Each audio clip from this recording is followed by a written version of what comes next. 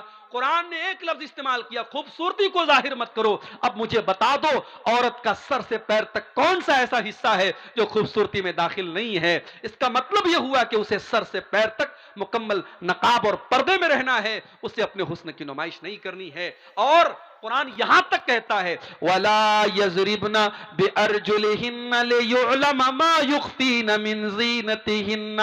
اے ایمان والی عورتوں جب تم پائل پہن کر کے اپنے گھر میں چلا کرو تو زور زور سے زمین پر پاؤں مار کے نہ چلا کرو، تمہارے پائل کی جھنکار غیر مردوں تک پہنچے یہ اسلام کو گوارا نہیں ہے۔ جو اسلام ایک عورت کے پائل کی آواز کو غیر مردوں تک جانے کی اجازت نہیں دیتا ہے، وہ اسلام اس بات کی اجازت کیسے دے گا کہ عورت اپنی خوبصورتی کی نمائش کرے؟ قرآن تو یہاں تک کہتا ہے فَلَا تَخْضَعْنَ بِالْقَوْلِ فَيَطْمَعَ الَّذِي فِي قَلْبِهِ مَرَضٌ۔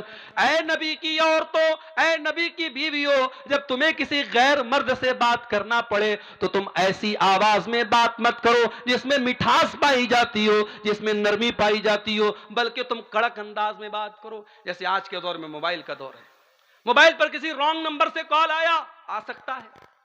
اب اگر لڑکی نے تھوڑا سا مٹھاس کے ساتھ بات کر لیا، کون بول رہے ہیں، انداز میں اگر ذرا سی مٹھاس آ گئی، سامنے والے کو لگ رہا ہے کہ یہاں میری دال گل جائے گی، یہاں گرین سگنل مل رہا ہے مجھے۔ اور جہاں اس نے کڑک انداز میں بات کر لی، کون بول رہے ہیں، کس سے بات کرنی ہے آپ کو، جہاں سختی سے گھڑک کر کے بات کی، سامنے والے بیچارہ اس کا جتنا اس کا شباب، اس کا جو ہے جوش اٹھا تھا وہیں پر وہ بیٹھ جائے گا۔ قرآن کریم ایک عورت کو موبائل پر کیسے بات کرنا ہے قرآن اس کا بھی انداز بتا رہا ہے۔ فَيَطْمَعَ الَّذِي فِي قَلْبِهِ مَرَضٌ۔ جس مرد کے دل میں شہوت کی بیماری ہے وہ تمہارے بارے میں کوئی غلط خیال اپنے دل میں نہ لا سکے۔ وَقُلْنَ قَوْلًا مَعْرُوفًا۔ اور اے نبی کی عورتوں بدتمیزی نہ کرنا، گالی گلوچ سے بات نہ کرنا، بلکہ جو بھی بات کرنا ڈھنگ سے بات کرنا، لیکن انداز کڑک ہونا چاہیے غیر مرد کے سامنے۔ اسی لیے علماء پسند نہیں کرتے ہیں کہ عورت یوٹیوب پر آ کر کے تقریر کرے۔ ہمارے بعض مردوں کو بڑی اچھی لگتی ہے محترمہ فلاں کی تقریر، ہم بڑے شوق سے سنتے ہیں. ٹھیک ہے، اسلام میں منع نہیں ہے، عورت بیان کر سکتی ہے، مگر عورت کا بیان عورتوں کے درمیان ہو تو اچھا ہو. ایک جنرل پلیٹ فارم پہ جہاں مرد بھی سن رہے ہیں عورتیں بھی سن رہی ہیں، مناسب نہیں ہے. اس لیے کہ غیر محرم سے قرآن کہہ رہا ہے کہ عورت جب بات کرے کڑک انداز میں بات کرے. اس کے بعد فرمایا وَقَرْنَ فِي بُيُوتِكُنَّ، اے نبی کی بیویوں تم اپنے گھروں کے اندر عزت کے ساتھ رہا کرو. عورت اپنے گھر میں رہے، بلا ضرورت وہ نوکری نہیں کر سکتی، بلا ضرورت وہ گھر کے باہر نہیں جائے گی.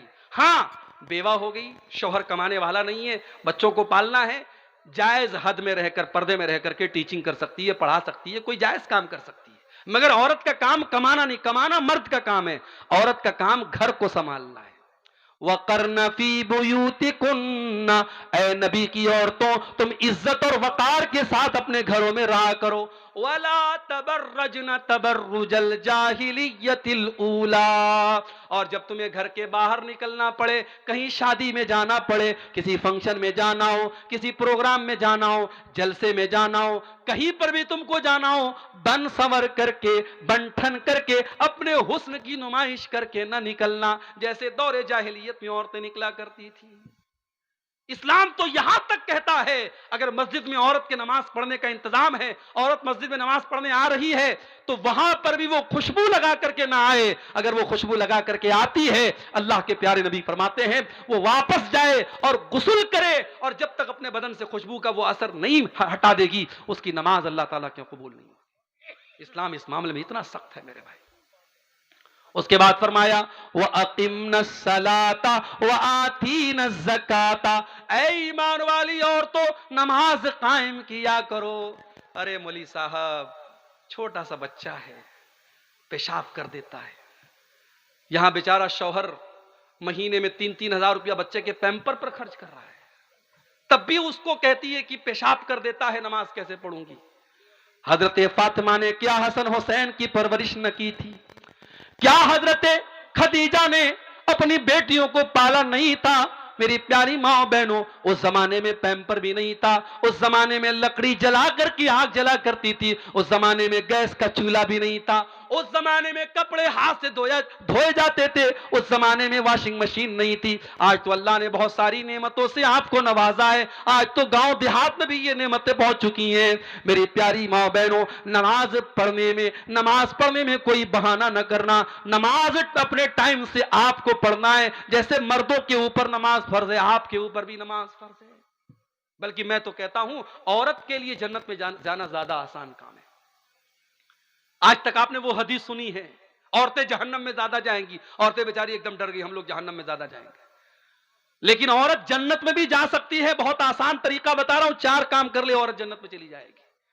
اللہ کے پیارے نبی فرماتے ہیں اَيُّمَ امْرَأَةٍ صَلَّتْ خَمْسَهَا وَصَامَتْ شَهْرَهَا وَأَطَاعَتْ زَوْجَهَا وَأَحْسَنَتْ فَرْجَهَا، جو عورت 5 ٹائم کی نماز کی پابندی کرے، رمضان کا روزہ رکھے، اپنے شوہر کی اطاعت کرے اور اپنی عزت و آبرو کی حفاظت کرے، دخلت من ای ابواب الجنت شاءت، جنت کے 8 دروازے اس کے لیے کھول دیے جائیں گے. اے اللہ کی نیک بندی، تو جس گیٹ سے جنت میں جانا چاہے جا سکتی ہے.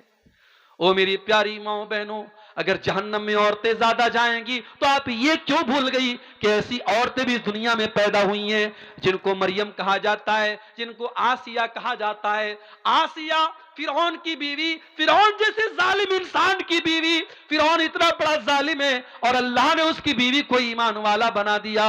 اور یہ اللہ کی نیک بندی جب اللہ کے اوپر ایمان لاتی ہے، فرعون اپنے محل سے نکال دیتا ہے اور زنجیروں میں جکڑ دیتا ہے. اپنے محل کو چھوڑ کر کے، اپنے شوہر کی حویلی کو چھوڑ کر کے جیل کی تاریکی میں، جیل کے اندر اپنی زنجیروں میں جکڑی ہوئی فرعون کی بیوی اللہ سے دعا کرتی ہے رب ابن لی عندک بیتا فی الجنہ ونجنی من فرعون وعملہ ونجنی من القوم الظالمین. اے اللہ تیری توحید کے لیے، تیرے دین کے لیے، اے اللہ میں نے فرعون کا محل چھوڑ دیا، اے اللہ اپنی اس بندی کو تو جنت میں ایک محل عطا فرما دے، اے اللہ اس ظالم فرعون سے مجھ کو نجات دے دے. اللہ نے قیامت تک کے ایمان والوں کے لیے فرعون کی بیوی کو آئیڈیل اور نمونہ بنا دیا۔ اس کا مطلب یہ ہوا اللہ کے یہاں یہ نہیں دیکھا جائے گا کہ رشتہ کیسا تھا، اللہ کے یہ دیکھا جائے گا کردار کیسا تھا۔ حضرت نوح علیہ السلام کی بیوی اور حضرت لوط علیہ السلام کی بیوی، دونوں نبیوں کی بیوی ان کے اوپر ایمان نہیں لائی، اتنے بڑے نبیوں کی بیوی ایمان نہیں لائی، تو قرآن کہتا ہے فَخَانَتَاهُمَا فَلَمْ يُغْنِيَا عَنْهُمَا مِنَ اللَّهِ۔ حضرت نوح علیہ السلام کی بیوی جہنم میں جائے گی، حضرت لوط علیہ السلام کی بیوی جہنم میں جائے گی، نبی کی بیوی ہے اور ایمان نہیں لائی تو جہنم میں چلی گئی، اور فرعون کی بیوی ہے اور ایمان لائی تو جنت میں چلی گئی۔ میری پیاری ماں اور بہنوں، آپ کا کردار ایسا ہونا چاہیے۔ آپ کے لیے مثال مریم ہے اور آپ کے لیے مثال آسیہ ہے۔ قرآن کہتا ہے وَأَقِمْنَا الصَّلَاةَ، نماز قائم کرو، وَآتِينَا الزَّكَاةَ، زکوٰۃ دیا کرو۔ عورت جو زیور پہنتی ہے، عورت جو کنگن پہنتی ہے، جو گلے میں ہار پہنتی ہے، جو کان میں ایئر رنگ پہنتی ہے، اگر سونے کا ہار ہے، سونے کا زیور ہے اور 85 گرام یا اس سے زیادہ کا ہے، اور چاندی کا زیور ہے اور 595 گرام یا اس سے زیادہ ہے، اس پر سال میں 2.5% زکوٰۃ دینا ہے۔ عورت کو اگر شوہر زکوٰۃ نکال دے بہت اچھی بات ہے، اگر شوہر نہیں نکال رہا ہے تو بیوی کو اس کی زکوٰۃ نکالنی پڑے گی۔ اس کے بعد اللہ فرماتا ہے وَأَطِيعْنَا اللَّهَ وَرَسُولَهُ، اے ایمان والی عورتوں تم اللہ کی اطاعت کرتی رہنا اور رسول کی اطاعت کرتی رہنا۔ انما یرید اللہ لیذھب عنکم الرجس اہل البیت ویطہرکم تطہیرا۔ اے نبی کے گھر کی عورتوں، اللہ یہ حکم اس لیے دے رہا ہے کیونکہ اللہ تم کو ہر گندگی سے پاک اور صاف کرنا چاہتا ہے۔ اس کے بعد فرمایا وَذْكُرْنَ مَا يُتْلَى فِي بُيُوتِكُنَّ مِنْ آيَاتِ اللَّهِ وَالْحِكْمَةِ۔ اے نبی کی عورتوں، تمہارے گھروں میں قرآن و حدیث کا درس ہوتا ہے، قرآن پڑھا جاتا ہے اور حدیث پڑھی جاتی ہے، اس کو یاد کیا کرو۔ آج ہماری عورتیں قرآن و حدیث کیا یاد کریں گی؟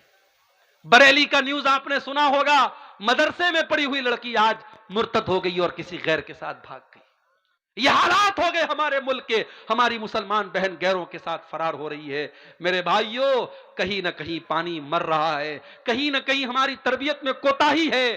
ہم نے اپنی بچیوں کو قرآن تو پڑھا دیا کسی مولوی صاحب کے ذریعے، مگر قرآن کا مطلب نہیں پڑھایا۔ ہم نے اپنی بچیوں کو کبھی مدرسے میں نہیں بھیجا، بچیاں اسکول گئیں، کالج گئیں، یونیورسٹی گئیں، پڑھ تو لیا، لکھ تو لیا، ایجوکیٹڈ تو بن گئیں، مگر ہماری بچیوں کو دین کے بارے میں کچھ نہیں پتا۔ اللہ کے واسطے ہوش کا ناخن لو، اپنی بچیوں کو دین سکھاؤ، اپنی بچیوں کو اسلام سکھاؤ، اپنی بچیوں کو توحید سکھاؤ۔ اسی لیے حضرت علی فرماتے ہیں کہ قرآن کی جو یہ آیت ہے، اللہ فرماتا ہے قُوا أَنفُسَكُمْ وَأَهْلِيكُمْ نَارًا، اپنے گھر والوں کو جہنم کی آگ سے بچاؤ۔ حضرت علی کہتے ہیں اس کا مطلب کیا ہے؟ عَلِّمُوهُمْ وَأَدِّبُوهُمْ، اپنے گھر والوں کو دین سکھاؤ۔ یہ مدرسے جہاں بچے بچیاں پڑھ رہے ہیں، ان مدرسوں کے لیے آج بھیک مانگنی پڑتی ہے۔ آج ہمارے بنگالی زبان میں وہ بیچارے نظمیں پڑھ پڑھ کے اور شعر پڑھ پڑھ کے آپ سے چندہ مانگتے ہیں۔ ہونا تو یہ چاہیے تھا آپ خود آگے بڑھ کے دیتے، جس کی 10,000 کی طاقت ہے وہ 10,000 دیتا، جس کی 1,00,000 کی طاقت ہے وہ 1,00,000 دیتا، ان مدرسوں کے لیے بھیک نہ مانگنی پڑتی۔ مگر ہائے، آج ان مدرسوں کو ہم نے اتنا کمزور بنا دیا، جب تک گھر گھر جا کے لوگ بھیک نہ مانگے یہ مدرسے نہیں چل سکتے۔ میرے بھائیوں، اپنی بچیوں اور بچوں کو ان مدرسوں میں دین کی تعلیم دو، تبھی آپ کی بچیاں بچ سکتی ہیں۔ اور قرآن یہ بھی کہہ رہا ہے مسلمان کے گھر میں قرآن و حدیث کا درس ہونا چاہیے۔ اس لیے وقتاً فوقتاً،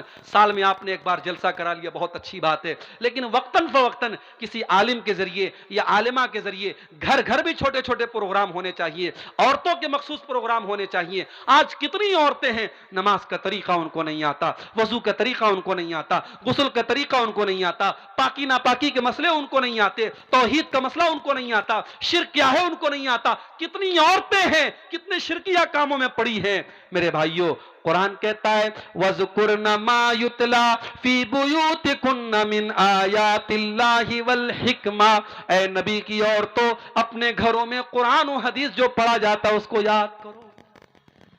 اور آخری دو بات بیان کر کے بات ختم کر رہا ہوں، کیونکہ آپ سردی میں بیٹھے ہیں، مجھے احساس ہو رہا ہے، میں اس اسٹیج پر بیٹھا ہوں، یہاں لوگ بیٹھے ہیں، سردی کم محسوس ہو رہی ہے، آپ کو زیادہ محسوس ہو رہی ہوگی۔ دو باتیں اور آپ کے سامنے رکھتا ہوں۔ گھر کو اگر جہنم کی آگ سے بچانا ہے میرے بھائی،